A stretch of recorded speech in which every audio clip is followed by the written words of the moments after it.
anniversary. Merry Christmas. Oh, parang hindi Pasko Merry Christmas sa bawat isa.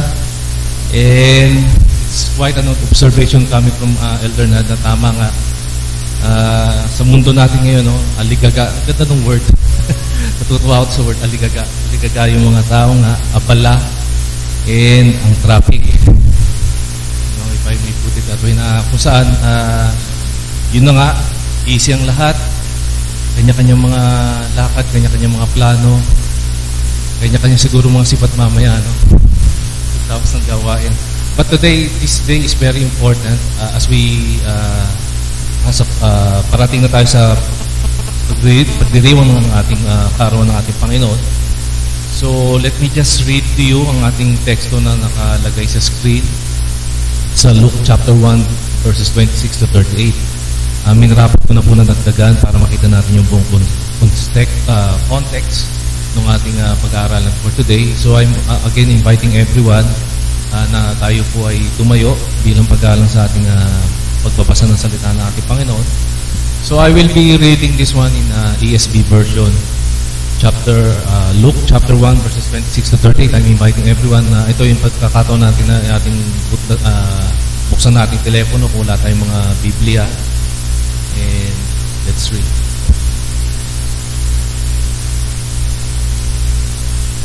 Verse 26. In the 6th month, the angel Gabriel was sent from God to a city of Galilee named Nazareth, to a virgin betrothed to a man whose name was Joseph, of the house of David, and the virgin's name was Mary. And he came to her and said, Greetings, O favored one, or blessed one, the Lord is with you. But she was greatly troubled at the saying, and tried to discern what sort of greeting this might be. And the angel said to her, Do not be afraid, Mary, for you have found favor with God. And behold, you will conceive in your womb and bear a son, and you shall call his name Jesus. He will be great and will be called the Son of the Most High. And the Lord God will give to him the throne of his father David. And he will reign over the house of Jacob forever.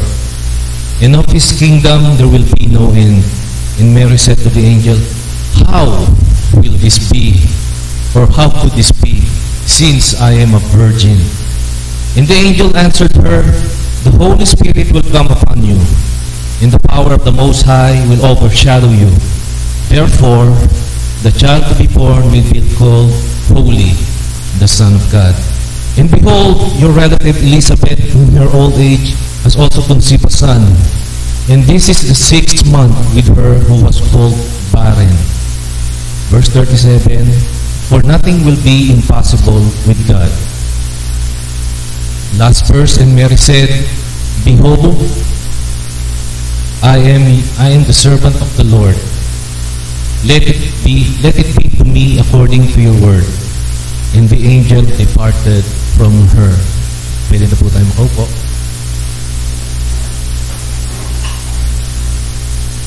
Let's pray. Father God, once again, I pray, Lord God, we pray that the Holy Spirit come upon us today, O Lord God, envelop us, O Lord God, with His leading, His direction, O Lord God.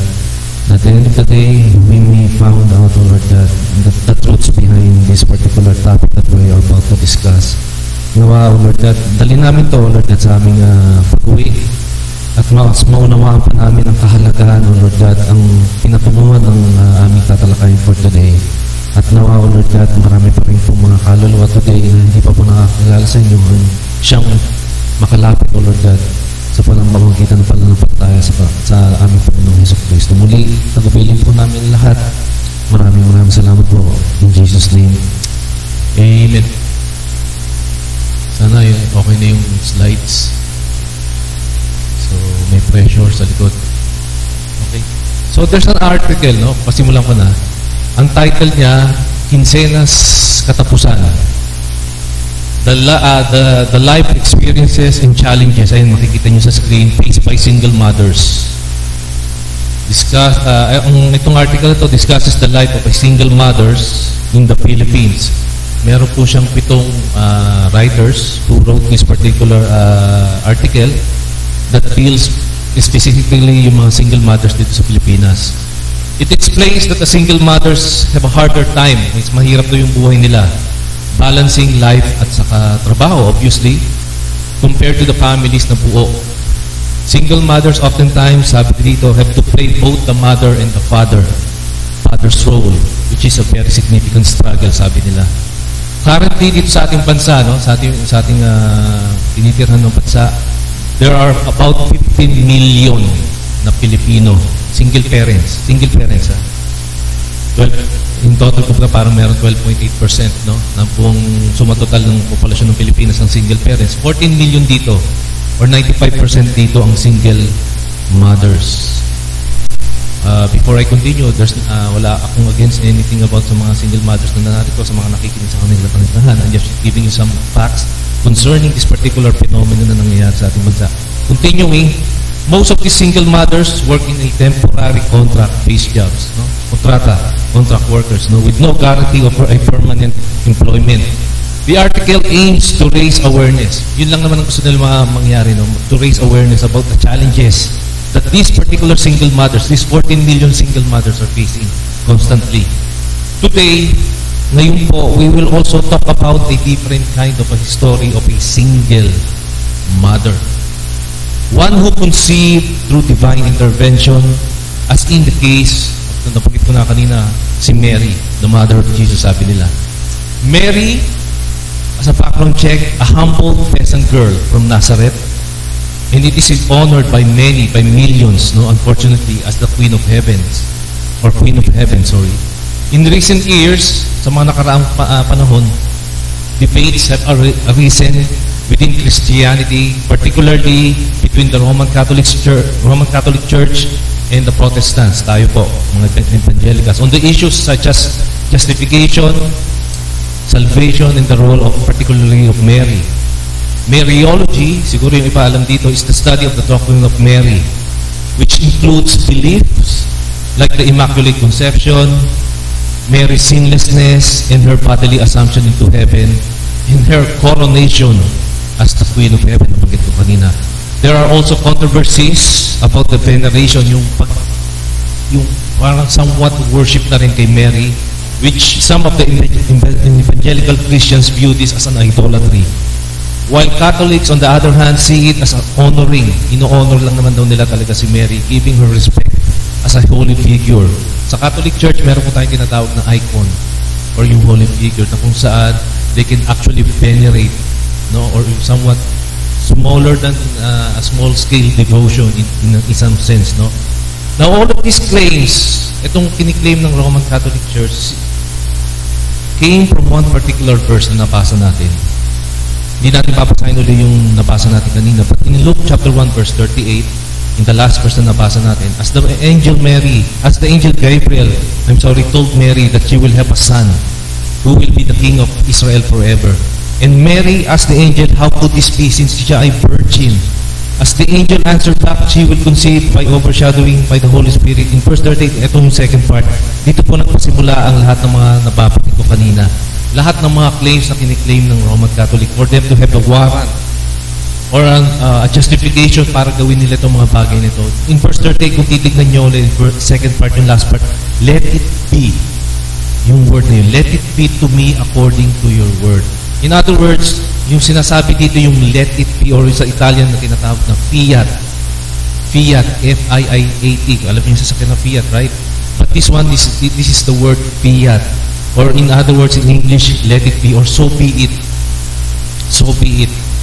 This particular phrase is actually a command, imperative, present imperative, verb, na kung saan sinasabi ng speaker, gawin mo, inuutusan niya kung ano man yung naiutos. So, in this particular text na nabasa natin, Mary has told the angel, let it be. That is why it's no wonder, siguro yung mahilig dito sa music, may kantang let it be. It's all about pertaining to that particular Mary. Okay, again, this is a command, yung Mary's fiat. Now, the Roman Catholic justification is said to be biblical, sabi nila. Because sabi nila in Genesis chapter 1 and verses and chapter 2, 1 and 2 ng Genesis, yung creation week meron din dito tinatawag na fiat, na kung saan sinabi ng Diyos, let there be, let there be, let there be. So similar, imperative, inuutos, kinocommand. So similarly, sinasabi nila na this is a justification, so to speak, para sa amin na para pwede rin namin i-apply kung ano yung sinabi ni Mary. And another thing, no? Another example was when Christ asked Lazarus to come forward. Lazarus, come forth. It is also a fiat. An inuutosan ng Diyos si Lazarus na bumangon muli. It's not an invitation, but rather it is an imperative or simply a command na sinasabi ng Panginoon, Lazarus, bumangon ka muli. So again, similarly, kung pagsasama-samahin natin itong nabanggit ko, kay Mary, sa ating Panginoon Diyos, sa ating Panginoon Jesucristo, this is all what they call fiat or imperative, utos. Okay? But again, sad to say, but they forgot to read the whole context. At ang buong context, it says in the first part of verse 38, sinabi doon, and Mary said to the angel, sabi niya, Behold, behold, I am your servant. Ako ay iyong maid servant, in other words. Ako ay parang sa Tagalog, katulong, katuwang, katipan. No? Let it be. Kumbaga, nauna dito, sinabi niya, ako ay nagsasubmit sa inyo kung ano yung nais niyong gawin. So, hayaan ko na lang kung ano talaga yung nais niyong iparating o ipagawa sa akin. So, in other words, Lord, sabi niya, so be it, whatever it may be. Now, today, ngayon po, reregaluhan ko kayo ng ilang mga bagay patungkol sa ating virgin birth. We'll discuss more on this, but more on a biblical perspective, not on a idolatrous approach, kagaya na napakita ko kanina sa example sa ibang mga religious system. So ngayon, meron lang po akong, again, nabanggit ko, reregulahan ko yung apat lang. Total, magpapasko naman, ibigay nyo na sa akin to. 4 na katotohanan lang na patungkol sa virgin birth. No? So makikita nyo dyan yung mga binigay kong points. 4. Una, puntahan natin yung the narrative. The narrative of the virgin birth. Okay? When it comes to the narrative of the birth of Jesus, most attention, no? Madalas ang attention na napofocus kay Kristo and even kay Mary. Right? During this particular season, discussions often focuses on them with little mention of a man named Joseph. Now, if you ask people about Christmas, you'll hear many answers, thousands, even sometimes unlimited. But rarely you will hear anything about Joseph. However, to truly understand the story of this particular virgin birth, we must also consider Joseph's narrative or even Joseph's role. No? Pag i-ignore natin siya, it would be a disservice, so to speak, para sa kanya. As he played, historically speaking, an important role in God's plan for our Lord and Savior Jesus Christ. Overlooking Joseph is like missing half. Namimiss natin yung kalahati ng storya. Something a Christian should be careful not to do. Now, to complete the narrative of the virgin birth, here are a couple of things that we need to consider. Sana makita natin yung binanggit ko, no? Down lang natin. Down.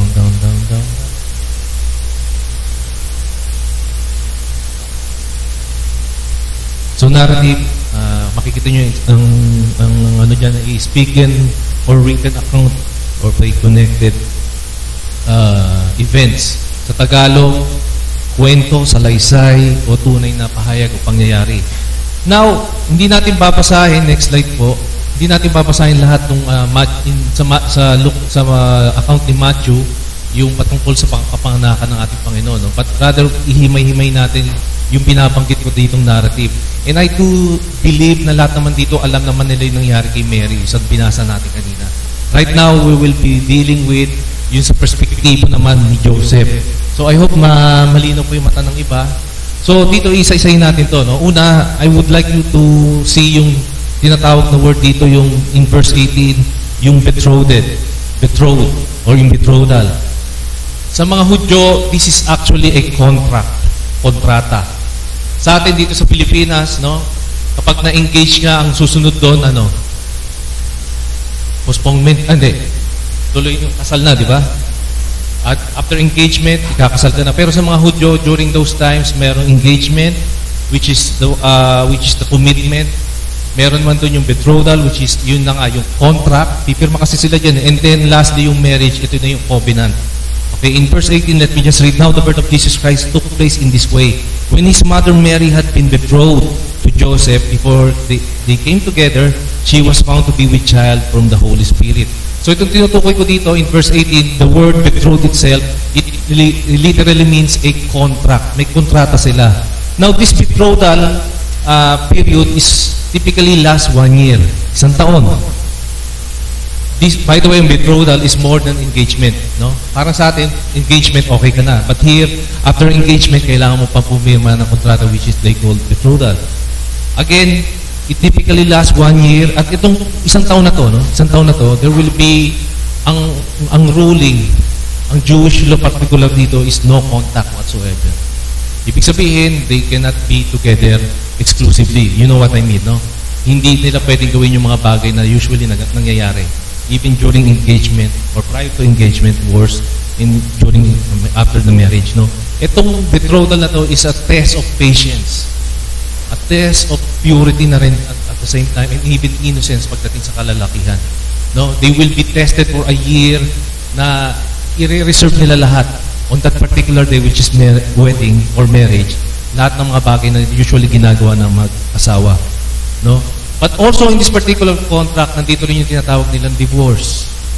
Even in this particular period of time, in this 1 year, no, pwede sila mag-divorce. If in case na merong naging unfaithful. Unfaithful, no? So, ibig sabihin, kung alam na natin itong narrative na to, makikita natin dito, so parang merong unfaithful dito sa eksena na to, na later matutungayan natin.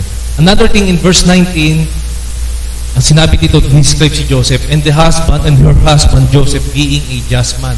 So kung makita ninyo man dito yung character naman ni Joseph, just man daw siya. Ibig sabihin sa Tagalog, maka-Diyos, marangal, matapat, may takot sa Diyos. Humanly speaking, okay? Despite feeling betrayed by Mary, no, alam niya na betray siya ni Mary kasi later on malalaman niya na nabuntis si Mary. His character of being a just man and righteous one was manifested through Joseph's plan of having a quiet divorce. Yung character ni Joseph na naig, yung interest ni Maria ang inuna niya because of the character that Joseph had during this particular time. Na he's very religious, so to speak, maka-Diyos, marangal, as I mentioned a while ago. And not only that, makikita rin natin dito sa narrative na to yung compassion na meron si Joseph. Compassion. Joseph had all the reason. Meron siyang lahat ng rason para magalit kay Mary after he found out na talagang napuntis si Mary. People could simply understand if he publicly discloses Mary's unfaithfulness. Itong divorce na to, kung naging public ito, people will eventually side with Joseph kasi alam naman nila na nasa tama talaga si Joseph. And yet, makikita natin dito na Joseph was very compassionate towards Mary. Na yes, alam niyang na-betray siya, alam niyang taksil siya for that particular time, no? And yet, he wanted to have a divorce na very private. Ibig sabihin, 2 to 3 witness will do the job, magkakaroon na sila ng divorce. So in verse 20, not only that, gusto ko rin makita ninyo dito, as I pinukwento ko na nga yung narrative, no? Sinasalaysay ko na nga yung nangyari dito. In verse 20, but as he, yung phrase na yun, but as he considered these things, makikita natin dito nag-contemplate. Yung contemplation ni Joseph, pinag-isipan niya talaga ito. Although the word, the phrase itself, makikita natin doon sa original Greek, nagagalit na talaga ng husto dito si Joseph.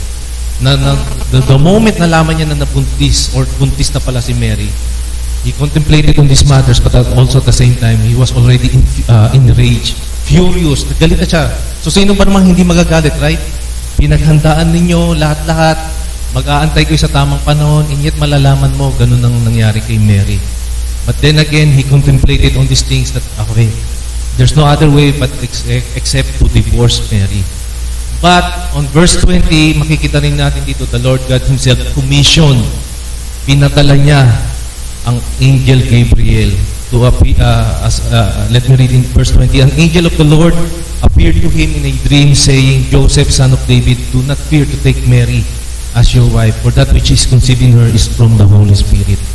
So in order para ma-settle na lahat, no, maging maayos na ulit ang lahat, the Lord Himself commissioned Angel Gabriel para sabihin yung patungkol sa balita na si Mary ay nagbubuntis dahil sa pamamagitan ng banal na spirito.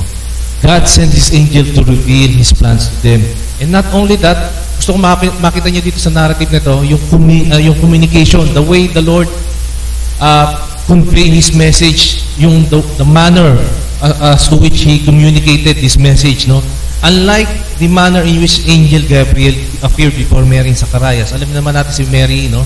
Nagpakita rin ng anghel sa kanila, and even kay Zacharias. Okay? So, pero face to face. Unlike kay Joseph, sa panaginip. Sa panaginip, nagparamdam, nagpakita, nag-communicate ang mensahe ng Diyos through the Angel Gabriel para masabi kay Joseph na ituloy mo yung kasal. Okay? For Joseph, the angel appeared in his dream to communicate, to proceed with the marriage and to communicate that it was the doing of the Holy Spirit.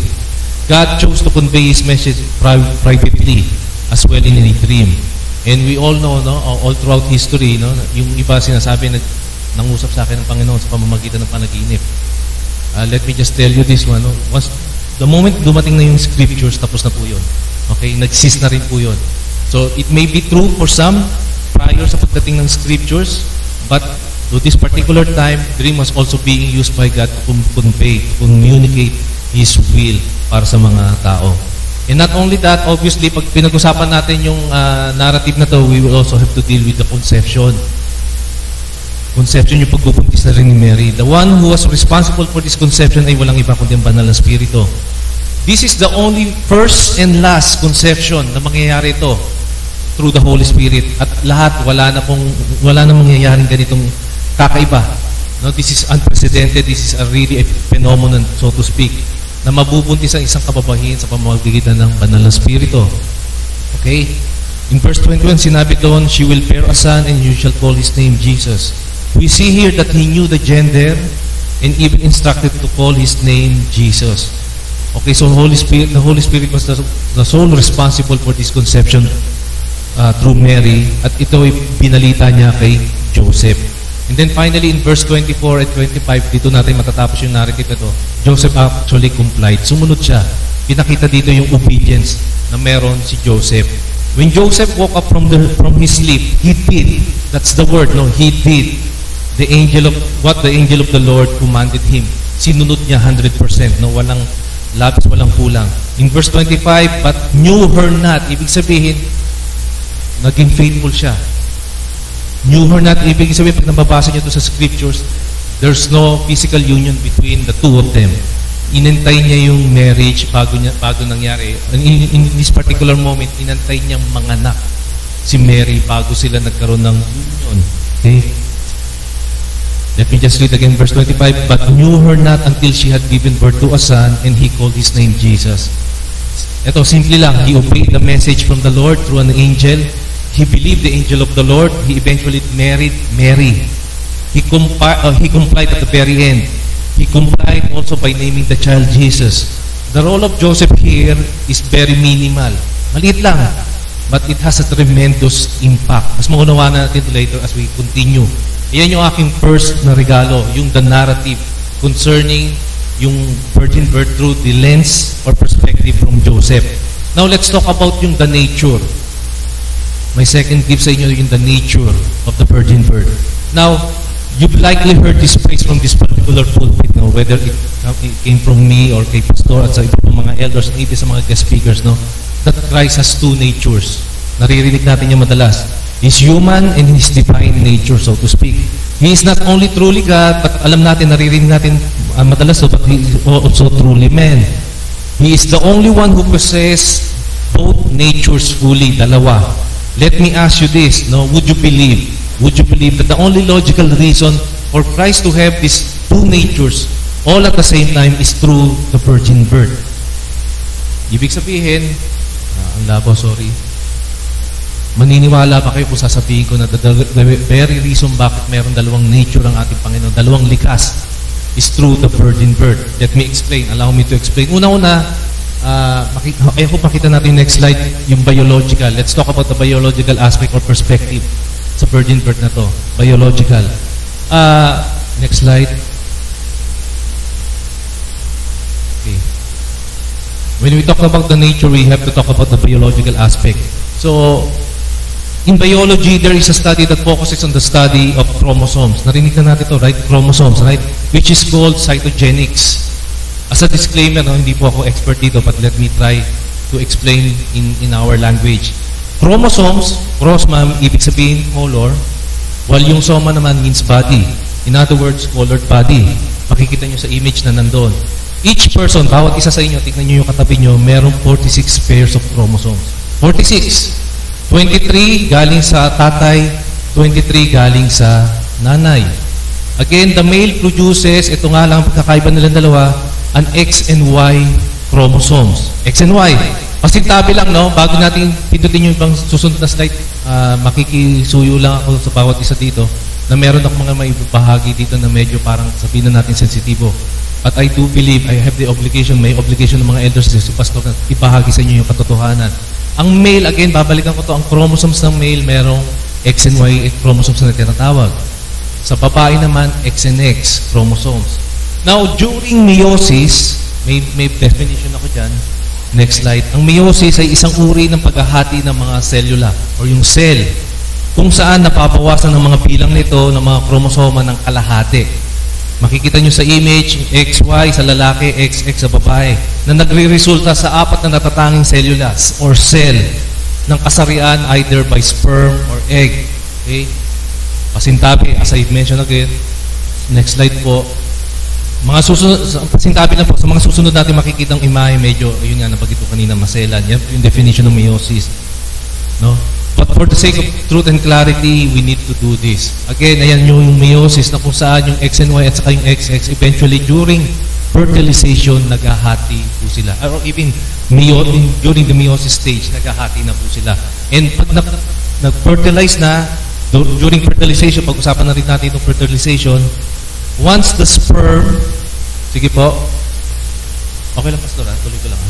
Okay, once the sperm meet the egg, it will all depend on what chromosome will the egg get from, or simply determining kung ano yung magiging gender. Okay, if the sperm is a Y, obviously ang lahat ng egg is an X chromosome. Hindi po makapag-produce ng Y chromosome ang egg. Dahil galing yung exclusively sa mga kababaihan. Ang chromosome ng ang sperm ng lalaki, it's either X or Y.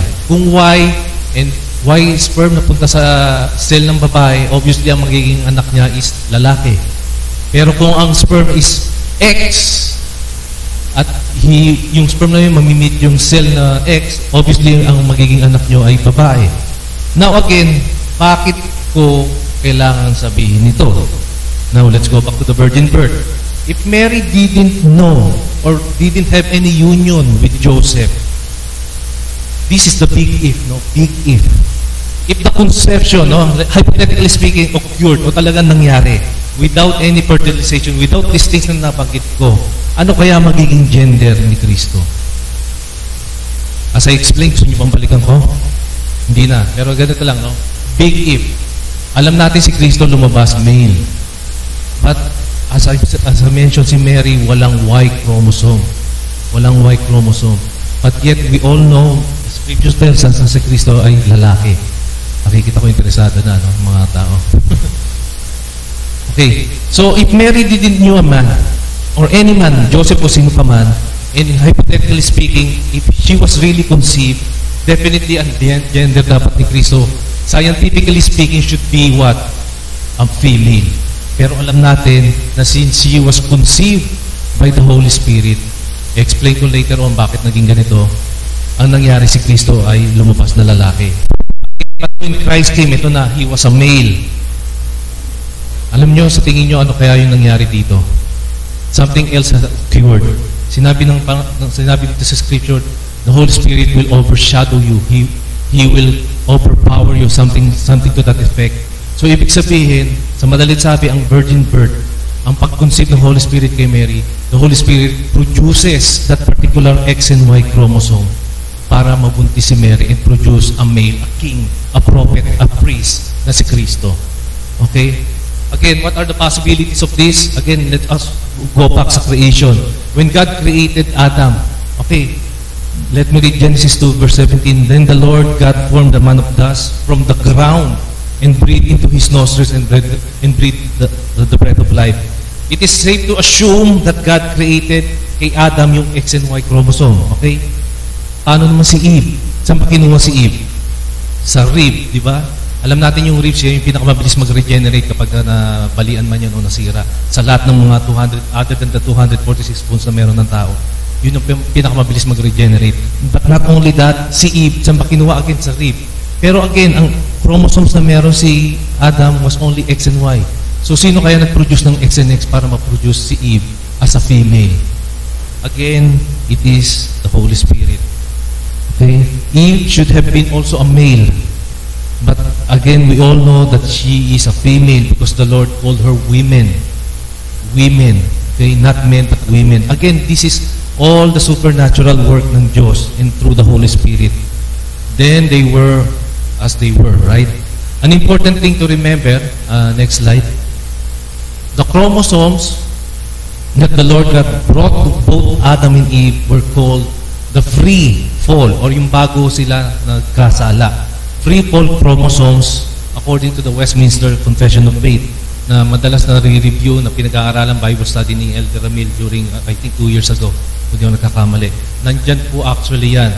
That the confession teaches na sila Adan at saka si Eva, bago sila nagkasala, meron silang malinis na chromosome na ibig sabihin pure, zero corruption. And this, the reason bakit ko binabanggit ko, because this is the same thing na meron si Kristo nung siya ay na pinagbuntis ni Mary at na nakonceive ng banal na spirito, na ang kanyang XY chromosomes are all pure, sinless, walang corruption. Mas maunawaan natin ito later on, okay? I promise you, sana makuha natin ito. The same thing with Christ. When He was conceived by the Holy Spirit, His chromosomes were pure, free of sin, no corruption. Again, in John chapter 1 verse 14, when they said the Word became flesh and dwelt among us, His chromosomes were unblemished, so to speak, at the same time without spot. Nung nagkatawang tao na nga, incarnation ng ating Panginoon, ang chromosomes niya, similar kay Eva at Adan nung panahon na hindi pa sila nagkakasala. And it all came from one particular source, ang Holy Spirit. Okay? More on this later during my last point. Then, not only biological, dapat pag-usapan rin natin, obviously, pag pinag-usapan natin yung nature, yung biblical point of view. First and foremost, mamadaling ko lang, it was prophesied. In Genesis chapter 3, verse 15, the very first instance where the birth of the Messiah was prophesied, sinabi dito, I will put enmity, or kaaway, enemy, antagonist, between you, yung you dito, si Satan, and the woman. And the woman, by the way, walang iba kundi, later malalaman natin kundi sino? Si Mary. Okay? Between your offspring, or your seed, and her offspring. Yung seed, ang tanong dito, no? Ang tanong dito, meron bang seed ang babae? Kung titignan natin at face value yung text, okay. His offspring at saka her. Unang-una tatandaan natin na hindi nakakapag-produce ng seed ang babae. Lalaki lang. Pero in this particular text, no, kung titignan nyo, dito pa lang, na-prophesy na ng Diyos na manggagaling sa isang babae ang isang offspring na walang iba kundi si Yesu Cristo na siya magiging kalaban ng kaaway. God was simply saying to Satan, Satan, your enemy would come from a seed, not from a man, but rather from a woman, which is, ayan na nga, si Mary. It is going to be your seed against her, not his, but her, Mary's seed, which is the Lord Jesus Christ. Again, notice in the verse, wala po diyang verse na sinasabi na his offspring, but rather her seed, her offspring. The text again doesn't say between you and his. Paulit-ulit ako. But rather her offspring or her seed. It's a point to a woman's seed. Pino-point out na talaga dito ng scripture na manggagaling ang kaaway ng kalaban through a woman's seed. So paano again, scientific, biologically speaking, paano pa mangyayari yun? It is really impossible. Si Mary naman mismo nagsabi, how could this be? How will this be? Paano pa mangyayari ito? Papaya ko yun at the same time, I'm a virgin. So alam niya, lahat naman, wala siyang mali, kahit tayo, isipin natin na the only way para makapag-produce ng isang offspring, ng isang babae is through a physical union. But Mary has asked time and time again the Holy Spirit, the angel Gabriel, how could this be? Paano ito? So similarly dito sa Genesis chapter 3, how could this be? Paano kaya? Okay? In Isaiah 7:14, very famous popular verse, therefore the Lord himself will give you a sign. Behold, the virgin shall conceive and bear a son and shall call his name Emmanuel. Again, this particular verse is repeated sa Matthew chapter 1 verse 23. No? The word virgin doon, the word virgin sa Isaiah chapter 7 verse 14 is the word in Hebrew alma. Alma, meron lang H sa word na alma, which means young women, bata, marriageable age. Alam nyo ba sa Middle East, no? Pwede nang ikasal ang isang bata at the earliest 12 years old. 12 years old, at early 12 years old. Ang mga, itadagdag ko lang, ang mga Muslim, yung iba talagang inaasawa nila na yung mga 12 years old, na kung saan nagsimula na yung kanilang tinatawag na menstrual period. Kasi kapag dumating na yung point na yun, ibig sabihin pwede na magbuntis ang isang babae. So the word that was used in Isaiah 7:14, the word virgin, is the word alma. Itong alma na to, it doesn't actually say virgin. But in later, sa New Testament, it really points out na ang tinutukoy ni Isaiah dito is really a virgin, na kung saan walang any physical union with any other man or with a man. Sa panahon na yun, no, the word virgin, the idea is the woman is presumably, again, pure, no? Walang any physical contact with anyone. Yun yung ibig sabihin ng virgin noong mga panahon na yun. Not only that it was promised, biblically speaking, but also it was, prophesied, but also it was promised. Promise. Ito, bibilisan ko lang to, okay? Si Kristo, medyo nag-struggle ako dito, but I'll do my best para ma-explain ko to. Si Kristo, hari siya, right? King. In order for him to be king, kailangan manggaling siya sa linya ni David. As God promises David two things, no? Dalawa. Una, all kings, lahat ng hari magagaling lang sa linya niya. Okay? Including the Messiah. Another promise, his kingdom will know no end, ibig sabihin forever. But in Jeremiah chapter 22, isa sa mga linya, kung mapapasa niyo yung chapter 1 ng Matthew, yung 14 genealogies uli, na from Abraham to David, from David to Christ, merong isa doon na na-curse. Meron doon isa na na-curse na tinatawag na si Coniah. Okay? O yung tinatawag natin si Jeconiah at saka si Joachim. Now, itong linya na to, nagkasala si Coniah, na-curse ito ng Diyos. Isa sa mga pronouncement ng Diyos na hindi na kailanman manggagaling ang hari mula sa linya mo. Ibig sabihin, nangako ang Diyos kay David na manggagaling sa linya mo ang lahat ng magiging hari ng Israel. And yet later on, dahil sa kasalanan ni Coniah, pinutol niya. So ang tanong again, since si Kristo manggagaling dito sa linya na to, no, biblically speaking, as God has promised kay David, paano kaya mapuputol ito? O kaya paano pa rin kaya makaisa sa katuparan ng Diyos na magiging legitimate yung pagiging hari ng ating Panginoon? Again, to cut the long story short, the solution here is only through the virgin birth. Coniah, sa linya niya si Solomon. Okay? Alam naman natin si Solomon, anak ni David. So sa linya ni David, Solomon hanggang pababa hanggang sa makarating kay Kristo, mula kay Coniah, na-curse na yon. So ibig sabihin, pag na-curse ka, you're already disqualified from being a king. So si Kristo, in order for him to be a king, kailangan ma-bypass niya or ma-ignore niya yung particular curse na yon. And the virgin birth actually solved that particular dilemma. Na kung saan si Kristo is still legitimately king of Israel because of the virgin birth. Kasi yung curse na yun, hindi dala-dala ni Kristo nung siya ay na-conceive ng Holy Spirit. Kasi we're all preoccupied, busy tayo sa thought na okay, virgin birth siya kasi ipi-bless niya tayo, etc. Actually, the primary focus, primary intention ng Diyos for Christ to be born at a conception through the Holy Spirit is primarily itong pinaka-purpose niya na si Kristo maging hari pa rin talaga. Even may mga unos, even na may mga curse na nangyari, but through the virgin birth, doon po masosolve lahat ng mga problemang ito. And I'm hoping, I do pray na pag-aralan natin itong Jeremiah chapter 22. Again, Si Mary, galing sa linya ni Nathan, which is, another, by the way, another son ni Joseph, ni David. Si Nathan at saka si Solomon.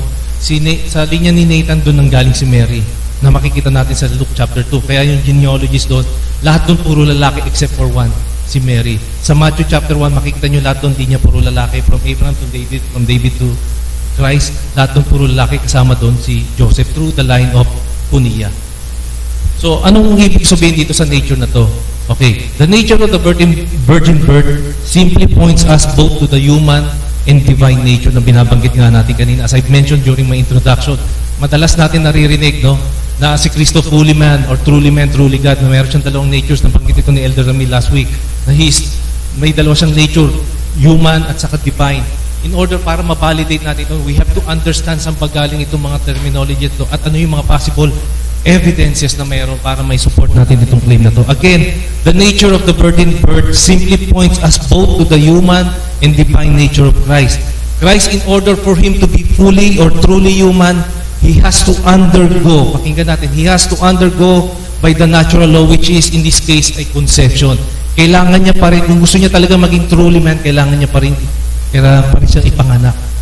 God could simply, pop Christ kagaya nung kay Adam nang galing sa ground. But God has chosen the natural way in order to validate Christ's claim as a truly human being. Kay Mary,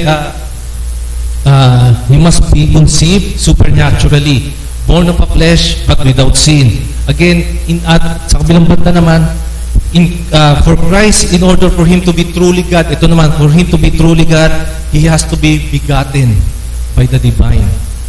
Ibig sabihin dito, ito, pakinggan natin. Pero sige, okay lang, nandiyan yan. Okay lang, ipupunta ko rin naman yan. Si Kristo, para maging tunay na Diyos, kailangan siya i-conceive ng Diyos. Correct? Para siya maging tunay na truly human, kailangan siya ma-conceive ng isang tao. Ang tao na to, na kung saan ang Holy Spirit niya, ulit ako, pasensya na, gusto ko lang ilagay talaga sa pag-uutak natin, sa mga pag-iisip natin na this is really important, no? Kasi if we are to worship someone, dapat kailangan siya Diyos. Nabanggit ito kay Pastor last week, no? It's make no sense kapag tayo sasamba to a particular human na kagaya lang natin. So I might as well worship myself kung talagang hindi mo talaga Diyos si Kristo. I'm just simply pointing out na si Kristo is, ito na po yung ebidensya na He is both God and both man. God and man. Dito po nagpasimula through the virgin birth. A combination of a human and a divine. But not in a way na iniisip natin the way paano mag-reproduce ang tao. But in a way, godly way, na kung saan na-overshadow ng Holy Spirit, no? Na-overcome niya yung mga natural by a supernatural method, so to speak. Again, it was promised, God kept His promise to the Virgin Mary through Joseph. After He married, si Joseph, after He married Mary, si Kristo para maging legal na hari, kailangan niya ng legal representative na tatay. And Joseph was able to achieve that. Kagaya lang dito, sa madalit sabi, kung tayo, kunyari, mag-aampon ng isa sa inyo, kayo ang legal guardian, therefore, lahat ng rights ng bata, meron na kasi legally adopted na siya, so to speak. Pero si Kristo dito hindi inadapt.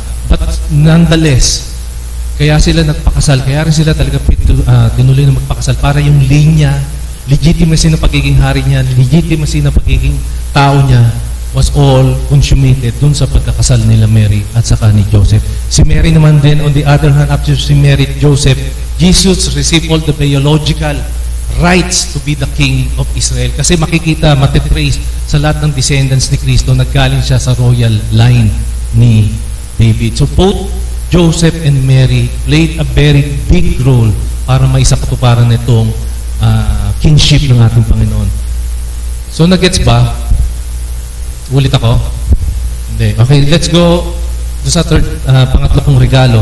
Ito madali lang, the naysayers o yung mga nagsasabing hindi, yung mga criticizers, no, yung mga nagsasabing no concerning the virgin birth.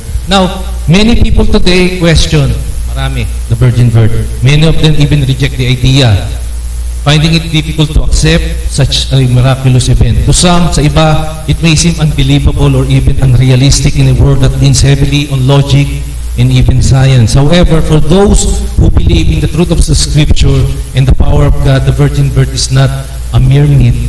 It is a vital part of the Christian faith. Napaka-importante po ito, demonstrating the divine nature of Jesus and fulfilling God's purpose in His plan of salvation.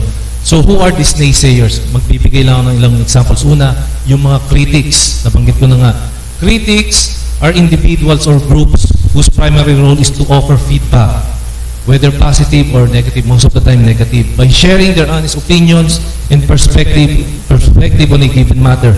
Critics on the virgin birth specifically are those who question or challenge this particular doctrine, expressing skepticism and often dismissing the authenticity of the virgin birth. So, who are these individuals? Unang-una, mga liberals. Mga nagko-contradict sa mga, or yung mga naysayers, particular sa virgin birth. Ito yung mga secular, ito yung mga, makikita nyo na nasa scientific naturalist environment. No? They say that it contradicts, totoo naman, natural laws and even biological understanding. Ito yung mga nagsasabi talagang mga hindi talaga totoo ang virgin birth. Groups such as mga atheists and even agnostics, no? Atheists who totally reject na merong yung existence ng Diyos, while on the other hand, mga agnostics naman, naniniwala na nag-i-exist ang Diyos, but we cannot definitely know them. Okay? Not only liberals, but also mga leaders. Leaders such as si Thomas Jefferson at saka si Richard Dawkins. Si Thomas Jefferson, the third president of America, na kung saan nagkaroon siya ng sarili niyang version ng Bible, no? Yung Jefferson Bible, na sinasabi, na nakalagay dito sa New Testament modified Bible na to, lahat ng any miracles na meron si Kristo, including the virgin birth, tinanggal niya because he doesn't believe. And not only that he doesn't believe, he promoted this one, na dapat wag daw maniwala ang mga Amerikano sa virgin birth or any miraculous events na nangyari kay Kristo. Meron siyang version, yung Jefferson New Testament version, pero wala kayong makikita ng any miracles, any supernatural things na ginawa ng ating Panginoon sa Biblia na yun. And another one is si Richard Dawkins, very popular today. Ang daming nakikipag-debate dito, but basically, he is just simply one of the many who say no to the virgin birth. So those are the critics. How about yung isa pa? Meron ba akong babanggitin dito? Yung mga counterfeits. Counterfeits. Ito yung mga kulto, ito yung mga charismatic groups, and even yung so-called churches. Yung tinatawag nilang sarili nilang na churches. They say, unang-una, sabi nila meron silang mga paniniwala, no? Yung mga pagan beliefs, na sinasabi nila ang virgin birth, copy-paste lang naman. Kinopya lang din yan sa ibang mga religions na merong virgin birth na nangyari just to magnify yung anak. Another thing is, yung mga prenuptial scandal. Ito daw nangyari kay Joseph at saka kay Mary, meron daw scandal. Na meron naman daw talagang nangyari. So, sorry to say that word. May nangyari talaga, merong physical union sa kanila. And just to cover up yung ganong klaseng scandal, kasi may scandal sila parehas, so they have to get married soon. And another thing is political scandal na kung saan si Mary daw was raped by a Roman soldier or even had a consensual physical union with this particular soldier. Ito yung mga pinalalabas nila ng mga naysayers, no? Na it was also political na si Mary actually had an affair with someone other than Joseph. So yan yung mga binabato, yan yung mga patikos concerning itong virgin birth. And lastly, yung pattern writings, ibig sabihin dito na 2 out of the 4 gospel writers, dalawa lang, yun nga nabanggit ko, dalawa lang ang nagsulat concerning sa virgin birth. And not even Paul, the Apostle Paul himself, nagsulat anything concerning about the virgin birth. Wala kayong maririnig o mababasa na tinalakay ni Paul na si Kristo as a virgin conception. Wala. So yun yung kine-question nila as to why not even Paul, not even the other 2 gospel writers, not even Peter, not even the other disciples except kay Matthew ang nagsulat concerning sa virgin birth. So ito yung mga binabato nila, ito yung mga sinasabi nila na hindi yan totoo. Kasi walang ebidensya. Kasi nga, out of the 27 books, dalawa lang ang libro na nagsasabi na mayroong virgin birth na nangyari. So meron 25, pino-question nila as to why, bakit hindi na mag-get. So ito yung mga reasons, no? Ito yung mga silly, weak, at lame reason bakit nila sinasabi na ang virgin birth ay hindi totoo. So ang question ko bago tayo magpatuloy doon sa 4 at kahuling point ko, kaya kasama ba kayo dito sa mga naysayers na to? Kasama ba kayo sa nagsasabing no? Kayo lang makakasagot niyan. And then lastly, huli kong regalo sa bawat isa, Merry Christmas, the necessity. Ito na, ito yung pinaka-importanting point. The necessity of the virgin birth. Is it really necessary For Christ, kailangan ba talaga ni Kristo may panganak or ma-conceive through a virgin through the Holy Spirit? Para sa ating mga mananampalataya, is this belief so important? Importante ba ito? Importante ito. So what would it mean if Christ were born the natural way? Ano kaya mangyayari kung si Kristo ipinanganak through a natural means, not supernaturally? Ano kaya mangyayari? What would be the implications? Ano kaya maging implications if he were truly the biological son of Joseph? So let's examine. Last week, si Elder Ramil has given us plenty of theological significance about the mediatorship. Ano yung pinag-usapan ano yung tinalaki ni Elder Ramil last week? Christ as being our mediator. Alam na alam ni Sister Grace. Pero yung iba kaya, ano yung tinalaki ni Elder Ramil kung nakikinig tayo? Ganyan tayo eh. Malamang, pag next week si Pastor nagsabi dito, ano kaya yung tinalaki ni Brother Ben? Baka hindi rin niya maalala. Tinalaki ni Elder Ramil, yung mediatorship, yung pagiging gitna ng ating Panginoon. Siya yung ating advocate, so to speak. Siya yung naging daluyan or conduit, way para sa Diyos Ama. Okay? Marami rin dito, pinanggit ng ating Elder Ramil last week. He pointed out that to be the mediator between God and men, si Kristo dapat is truly divine. Paulit-ulit kami, no? Sirang plaka. He has to be the acceptable sacrifice for our sins and more. Now, concerning our spiritual status, yung status natin, spiritually speaking, at saka yung condition natin bago tayo naligtas, if I can add to what Elder Ramil had preached, not only, ito no, dadagdag ko lang, not only that we are sinner by practice, yung hobby natin, yung ginagawa natin, yung actions natin are all, kaya tayo na-label as sinners kasi yung action natin is classified as sin because God is not pleased with that. Not only that we are sinner by practice, meaning we practice sin, therefore we became sinner, but also I would like to point out that we are also sinful by nature. Dalawang bagay yun, no? Dalawang bagay yun. In order for us to be called a sinner, kailangan muna maging sinful tayo. Ibig sabihin, likas sa atin, natural sa atin, no? Yung parang automatic sa atin na para tayo ay tunay masabing nagkakasala, kailangan makasalanan yung ating katauhan. And it all points back to the condition of our heart. Okay? It means the reason of our practice of sin is because naturally speaking, we are all sinful by nature. Ibig sabihin, pinanganak tayo na makasalanan. I'll give you an example. Sino may baby dito? Baby ko, 23 years old na eh. But imagine yung baby nyo, let's say today, mga 5-6 months, marunong nang kumuha ng mga gamit. Marunong nang malakas na yung grip. Ito, example to na narinig ko lang, I'm just borrowing it. No? Yung relos, kunyari kukunin niya yung relos. Kunyari, ayaw mo ibigay. Pero nagtatago mo kayo, nagre-rest din kayo. No? Sa bata, ang objective niya, kailangan niya makuha yung relos na yon, by hook or by crook. Pero, since siya'y bata, wala siyang lakas para talagang i-overpower ka. But here's the deal. Kung ang bata na yung may lakas, na mas malakas pa sa'yo, wala siyang magiging pakialam sa'yo. Magalit ka man o hindi. Basta importante sa kanya, makuha niya yung relos na yun. What I'm simply trying to say is, yung nature natin determines our action. Na ang mga bata, makikita nyo ang bata, ano ba tinuturo natin sa mga bata? Masama, mabuti. Ha? Mabuti, di ba? Bakit kaya mabuti? Kasi likas na masama ng tao. Tanggapin nyo man yan o hindi, ganun tayo. Kaya nga sa school, kailangan nilang pumunta sa school kasi kailangan natin ituro yung mali, yung tama. Sa trabaho, kailangan natin gawin itong mga bagay kasi kailangan natin panatiliin yung yung tama. Ang gobyerno nilagay dyan para itama.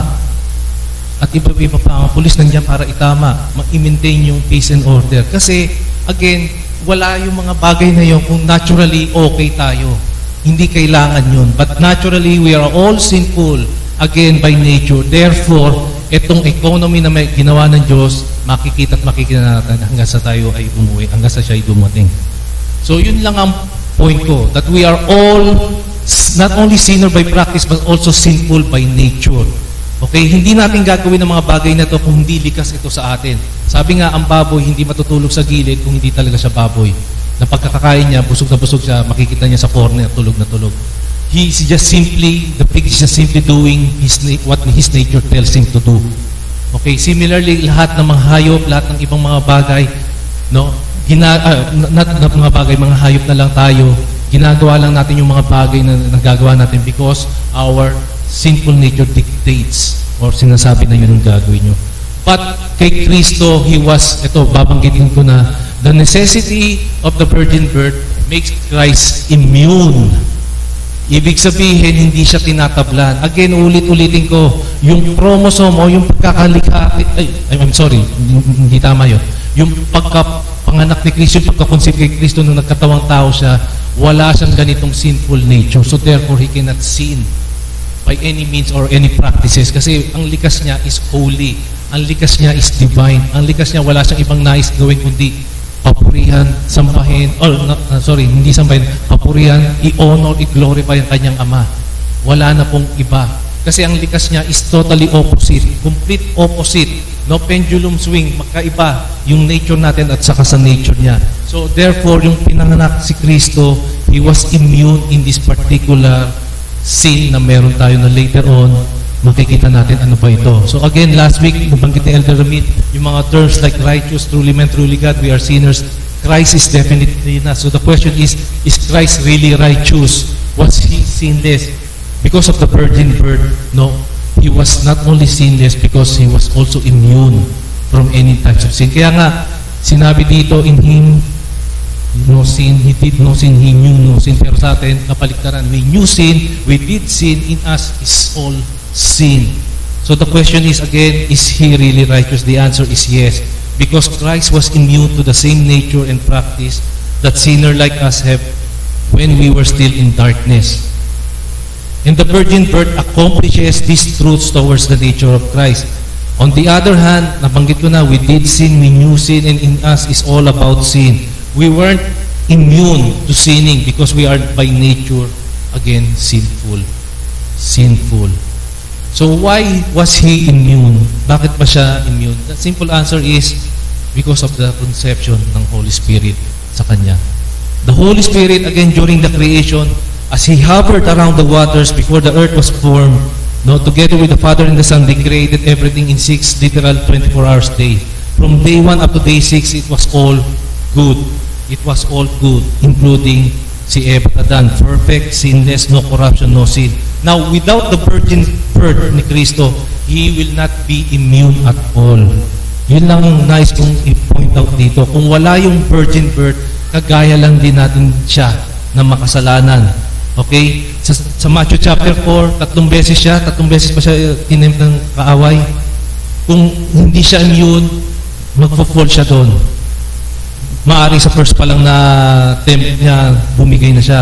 And even John the Baptist, nung naglakad ang Panginoon, lo and behold, the Lamb of God which taketh away the sin of the world, hindi sasabihin ni John yun kung siya ay hindi immune. O kung siya ay makasalanan din. Nung 12 years old siya, nakita niyo nung pinaghahanap siya ni Mary at saka ni Joseph, saan ka na ba nagpupunta? Diba, I was in my Father's business, no?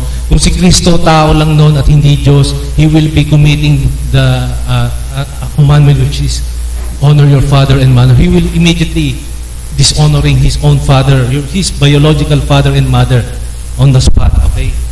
Itong mga miracles na ito hindi mangyayari, hindi siya makapag-transfigure, and He will not be able to pay our sins on the cross. Ewan ko na lang kung may bearing sa inyo yon. Kung ang Panginoong Hesukristo ay tao lang, hindi niya kailanman mapagbabayaran yung kasalanan ko, kasalanan ninyo. So lahat tayo is all pathetic, so to speak, kung hindi pa rin si Kristo conceived by the Holy Spirit.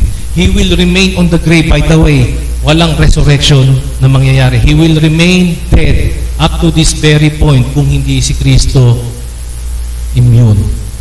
So, the necessity justify yung virgin birth ni Kristo. Okay? With the virgin birth, sa madalit sabi, He is immune to sin. Hence, He had performed everything that was written in the Word. Okay, sa scripture. And then lastly, dami kong binabat ng mga words, no? Pasensya na. Kailangan nyo kasi ito eh. Gusto nyo mag-grow, right? Wala. Gusto nyo, so, I'm really trying our best sa pastors, mga elders dito, to really, convey as much as possible yung talagang kailangan natin malaman for us to grow spiritually. And then lastly, the necessity of the virgin birth also involves the word impute. Ano ba itong imputation? Ano ba ibig sabihin? Imputation is to, sa madalit sabi, is to credit. Okay? To credit, to reckon, or to assign. Or sa Tagalog, ipasa. Ituring, pwede. Na kung saan si Kristo, in theology, the imputation when it comes to theology, the imputation of Christ's righteousness toward His people, and His people on the other hand, the imputation of His people sin. Ganito lang, yung imputation, ano ba yung nangyari sa cross? Ano ba yung nangyari sa cross nung sinabi ng ating Panginoon, Eloi, Eloi, lama sabachthani, or my God, why hast thou forsaken me? Na eventually sinabi niya, it is complete, it is done. Na kung saan may nangyaring imputation, ibig sabihin, lahat ng nananampalataya kay Kristo noon, nabubuhay noon, at mga nauna sa kanila, at sa atin na mabubuhay later on, na we will all look backwards, pabalik sa cross, yung righteousness ni Kristo, lahat yun na ipasa sa lahat ng mananampalataya.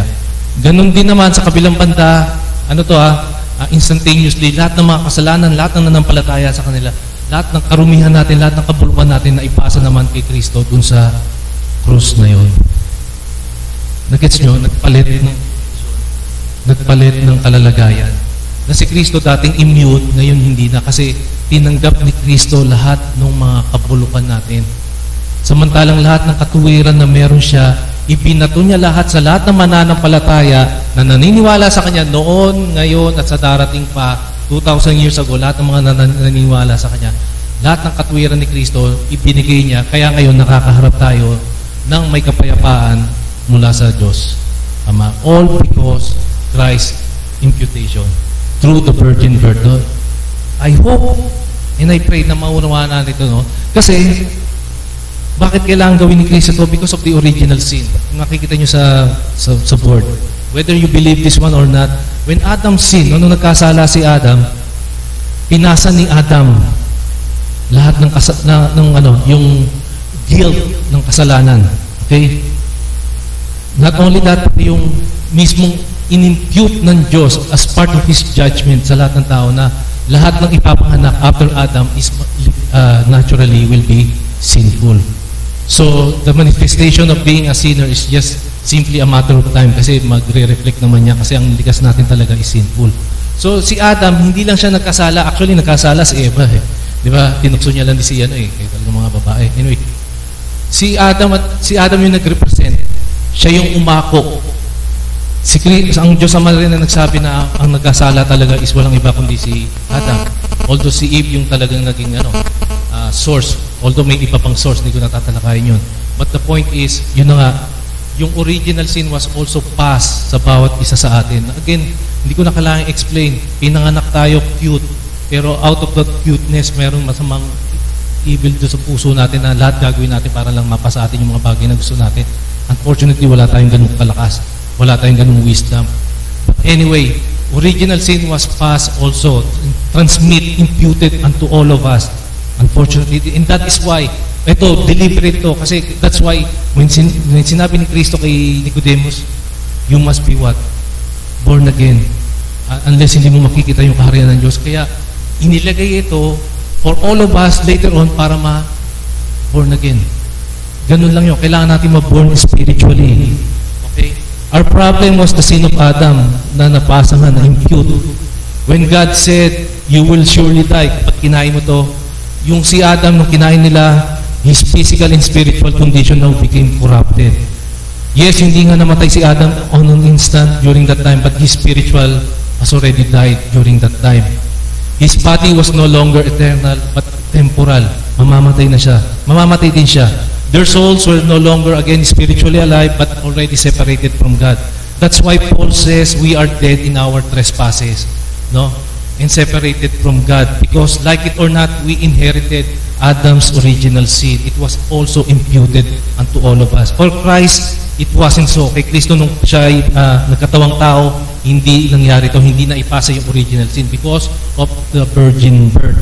The sin of Adam wasn't passed towards him during conception because he was conceived by the sinless Holy Spirit. When Adam sinned, Adam died spiritually, instantaneously, and eventually died later on, physically. That's the condition that was passed unto all of us through these means of imputation. Romans 5:12, let me read, therefore, just as sin entered or came into the world through one man's sin, through Adam, and death through sin, and so death spread to all men because all have sinned. Ibig sabihin, ang kasalanan nagsimula sa isa, na ipasa sa lahat, kamatayan sa lahat, at lahat mamamatay. I think nandiyan yung Romans 5. Sana. Every male, ito, ang tanong, no? Sino ba nagtatransmit? Sinasabi kasi dito sa Romans 5:12 na ang transmitter or nag-i-impute is walang iba kundi lalaki lang talaga. Lalaki lang talaga. Ang babae, recipients lang sila. But they can never ever transmit or impute. Although may mga nagmamana sa atin yung ibang nanay dito, nagmamana sa atin yung mga anak natin, no, to some extent. That is the recipient side of things na kung saan namana rin nila because we are also recipients. Pero ang nag-i-impute talaga ng pagiging sinful natin is none other than yung mga male side. Ang male ang nagtatransmit, ang female ang recipient. Okay? In John, ayan, nabanggit ko na nga in John chapter 3 verse 3. Truly I say unto you, unless one is born again, he cannot see or see the kingdom of God. That is why the Bible says we need to be born again. Because the sin of Adam was imputed unto all of us except Christ. His immunity, because of the virgin birth, has accomplished this particular feat. In Romans chapter 5, 17-9, sinabi dito, hindi ko nababasahin lahat, isang nagkasala, kamatayan sa lahat. Pero merong katuwiran, mabubuhay ang iba, mabubuhay ang ilan. Isang nagkasala, condemnation sa lahat. Pero isang tao na, kung isang tao at isang Diyos, sa isang katawan, no? Isang Diyos, isang tao, through one man's obedience, salvation to many. So again, as I close, thank you po sa pakikinig ng bawat isa. Will you worship someone na hindi divine? I'll leave you with this question, no? Mag-worship pa tayo, sasamba pa tayo sa isang taong kagaya lang din natin. As I answered you a while ago, sinabi ko, I might as well worship my own. Kasi kung tao lang naman din, anong pagkakaiba namin? We are both sinner by practice, we are also sinful by nature. So will you worship someone who is not divine, who is not born through a virgin birth or virgin conception? No?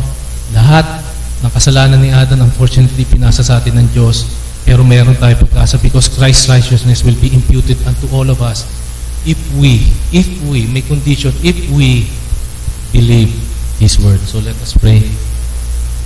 Father God, once again, we take this time, O Lord God, hopefully to reflect, O Lord God, the words that we have heard this morning, na may bearing, may importansya talaga, O Lord God, na si Kristo ay mabuhay according sa naisulat, O Lord God.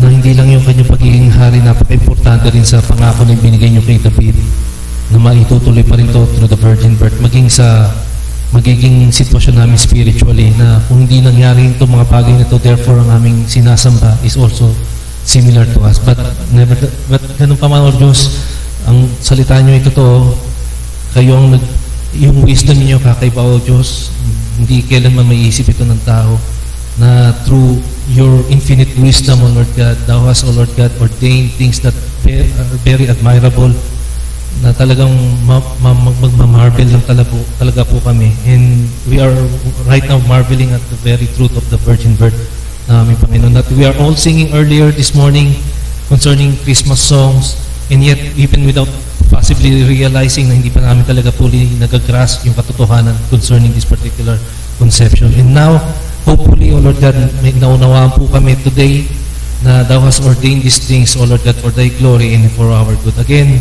nawa sa pag-alisan namin, sa pag-alis namin, hindi po ito ma-snatch ng kaaway, but of course, manatili sa aming mga puso At may bahagi din namin ito katotohanan ito as a Christmas gift. A Christmas gift, O Lord God, sa mga kamag-anakan, kapamilya, kaibigan, na hindi pa rin po nananampalataya sa mga oras. Otherwise, there will be no imputation of righteousness towards them if they still live in darkness. And we are very thankful, O Lord God, for the things that you have done towards us, that thou hast elected us undeservingly, O Lord God. We didn't merit all of these things, and yet with your love, because of your love and your grace, O Lord God, thou hast elected us, chosen us, O Lord God, to be partakers of your kingdom. Maraming salamat po for this truth, and nawa, O Lord God, ito ay maipamahagi pa sa iba at patuloy na may parangal, O Lord God, sa iglesia. Hindi lamang po dito, maging sa iglesia po lahat na nagsasabi ng katotohanan at walang ibang nais kundi parangalan, papurihan, sambahin ng aming Diyos na si Yesu Cristo. Maraming salamat po. This we pray in Christ's name. Amen. God bless po.